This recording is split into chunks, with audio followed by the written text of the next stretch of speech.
And this year, I think it's true again because the Detroit Pistons got nothing but better. If they do get it resolved and bring back Malik Beasley, you're talking about a top 5 team in the Eastern Conference this year in Detroit, where a lot of quote-unquote experts are saying they're going to regress. I'm not buying it.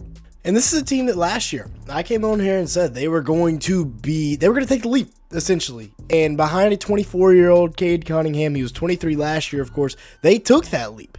And y'all didn't believe me. So this year, I think, they got to bring back Malik Beasley. That's the big question mark here as they head into October. But bringing in guys like Duncan Robinson and Karis LeVert to help stretch the floor. Karis LeVert's a great 3-and-D wing off the bench that can be a potential 6-man of the year candidate if he's in that 6-man role.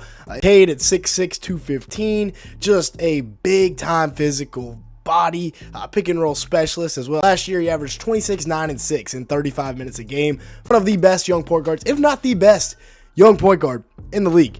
I mean, there is a ton of good young point guards, but under 25 is Cade the best. Just signed that 5-year, $270 million contract, so he's not going anywhere. But my favorite thing about what the Pistons did, sure, they had a good offseason. The best part was, though, when you look at their cap situation, they still have $30 million before they hit the first apron, so they can bring back a guy like Malik Beasley, or just going into next year to go ahead and, you see this roster, see how it performs, and then take the next step. Looking at Cade, though, the development year after year, everything's just going up. So maybe in year 5, we see him shoot 37, 38% from 3. That would be really nice. Maybe 39. If we're lucky, that'd be a big-time year for Cade Cunningham. And I mean, what he did last year for this team, taking them to the playoffs, of course, averaging 25, 9, and 8 with 3.1 stocks in 41 minutes, 43% from the field overall. But it was a great year for Cade as he was able to do a lot of things. OG and McCall Bridges, both great wings that are 3-and-D guys.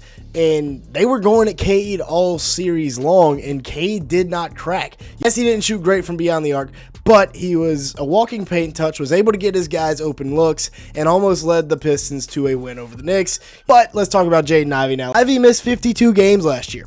He played the first 30, and then we never saw him again due to injury. And the fact that the Pistons were able to finish as the 6th seed without arguably their second best player and Cade Cunningham's backcourt partner, I mean, Ivey's 6'4" with a 6'10" wingspan, so you can throw him at the 2. He's got good enough length and athleticism to play the 2 without a doubt.